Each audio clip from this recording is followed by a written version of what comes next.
चलिए आज एक ऐसी परीक्षा की बात करते हैं जिसमें पास होने की उम्मीद ना के बराबर है। जी हाँ, हम बात कर रहे हैं भारत की सिविल सेवा परीक्षा की, जिसे सीएसई भी कहते हैं। और पता है, इसे दुनिया की सबसे मुश्किल परीक्षाओं में से एक माना जाता है। तो सबसे पहले इस नंबर को देखिए, 0.078%, मतलब 1% का भी 10वां हिस्सा नहीं। ये सच में सोचने वाली बात है ना? कि आखिर ऐसा कैसा सिस्टम है, कैसी परीक्षा है ये, जहां कामयाब होना इतना इतना मुश्किल है? और इस नंबर को थोड़ा और समझने के लिए ये देखिए, हर साल 11 लाख से भी ज्यादा लोग इसके लिए अप्लाई करते हैं। सोचिए, 11 लाख, ये तो कई देशों की पूरी आबादी से भी ज्यादा हैं। और ये सब लोग किस लिए इतनी मेहनत कर रहे हैं? सिर्फ कुछ 100 सरकारी पोस्ट्स के लिए। तो ये जो सफर है ना, एक एप्लीकेंट से एक ऑफिसर बनने तक का, ये कोई स्प्रिंट नहीं है, ये एक मैराथन है। 1 साल से भी ज्यादा लंबी मैराथन। और ये पूरी मैराथन 3 स्टेज में बटी हुई है, और हर स्टेज, हर पड़ाव आपकी काबिलियत को अलग-अलग तरीके से परखता है। तो सबसे पहले आता है प्रीलिम्स या प्रारंभिक परीक्षा। इसका काम बस एक ही है, लाखों की भीड़ को छांटना, एक बड़े फिल्टर की तरह। जो इस फिल्टर से निकल जाते हैं वो पहुंचते हैं मेंस में। अब यहाँ खेल बदल जाता है। यहाँ रट्टा मारने से काम नहीं चलता, यहाँ आपकी समझ की गहराई देखी जाती है। और फिर जो गिने चुने लोग यहाँ से भी आगे बढ़ते हैं, उनका सामना होता है पर्सनैलिटी टेस्ट से, जिसे हम सब इंटरव्यू के नाम से जानते हैं। ये टाइमलाइन देखिए, एप्लीकेशन से लेकर फाइनल रिजल्ट तक पूरा 1 साल से ज्यादा का वक्त लगता है। मतलब सोचिए, कितना डेडिकेशन, कितनी मेंटल स्ट्रेंथ चाहिए होती है इस पूरी प्रक्रिया के लिए। चलिए, अब पहले फिल्टर पर आते हैं, प्रीलिम्स। जैसा मैंने कहा, इसका सिर्फ और सिर्फ एक मकसद है। जो 5 लाख से ज्यादा लोग असल में एग्जाम देते हैं, उनमें से ज्यादातर को बाहर करना, ताकि मेंस के लिए एक छोटा ग्रुप तैयार हो सके।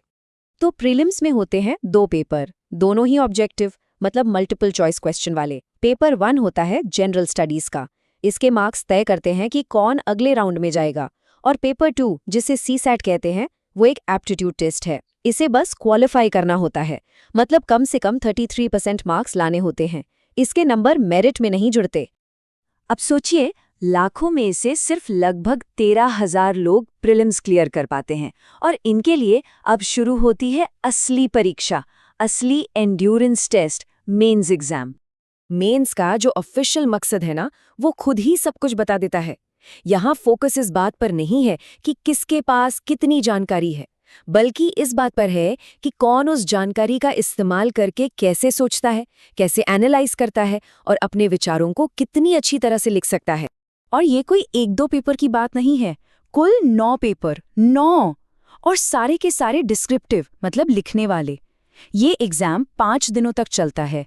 ये सच में लिखने की और सोचने की क्षमता का एक बहुत ही कड़ा इम्तिहान है। अब इन 9 पेपर्स का ब्रेकडाउन भी बड़ा इंटरेस्टिंग है। 2 पेपर तो सिर्फ क्वालिफाइंग होते हैं, एक इंडियन लैंग्वेज का और एक इंग्लिश का। असली मेरिट बनती है बाकी के 7 पेपरों से। इनमें एक निबंध का पेपर है, 4 जनरल स्टडीज के पेपर हैं, जिनमें गवर्नेंस से लेकर एथिक्स तक सब कुछ कवर होता है, और 2 पेपर होते हैं एक ऑप्शनल सब्जेक्ट के, जो कैंडिडेट खुद चुनता है। अच्छा, तो जो कुछ हजार लोग मेंस का मुश्किल कट ऑफ भी पार कर लेते हैं, उन्हें बुलाया जाता है दिल्ली, आखिरी पड़ाव के लिए, और वो है पर्सनैलिटी टेस्ट। हम सब इसे इंटरव्यू ही कहते हैं। लेकिन ये कोई आम जॉब इंटरव्यू नहीं है। ये एक बहुत ही सोच समझकर तैयार की गई बातचीत होती है, लगभग 20 से 40 मिनट की। इसका मकसद सिर्फ ये जानना नहीं है कि कैंडिडेट ने क्या पढ़ा है, बल्कि ये देखना है कि उसकी पूरी पर्सनालिटी कैसी है। तो कुल मिलाकर इस आखिरी स्टेज में ये देखा जाता है कि कैंडिडेट कितना अलर्ट है, चीज़ों को कितनी जल्दी समझता है, क्या उसमें लीडरशिप की क्वालिटीज़ हैं, वो कितना ईमानदार है, और सबसे ज़रूरी, वो प्रेशर में कैसे फैसले लेता है।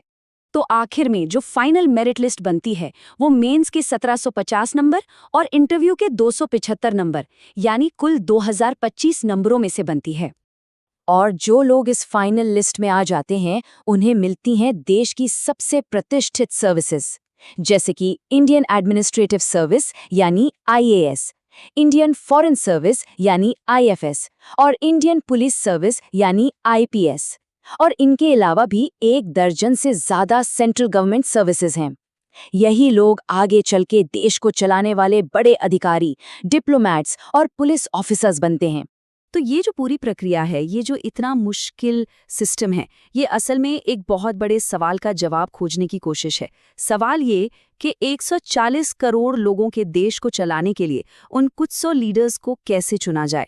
और सोचने वाली बात ये भी है कि क्या ये सिस्टम, जिसमें इतनी चुनौतियां हैं, वाकई में इस काम के लिए सबसे सही लोगों को चुन पाता है।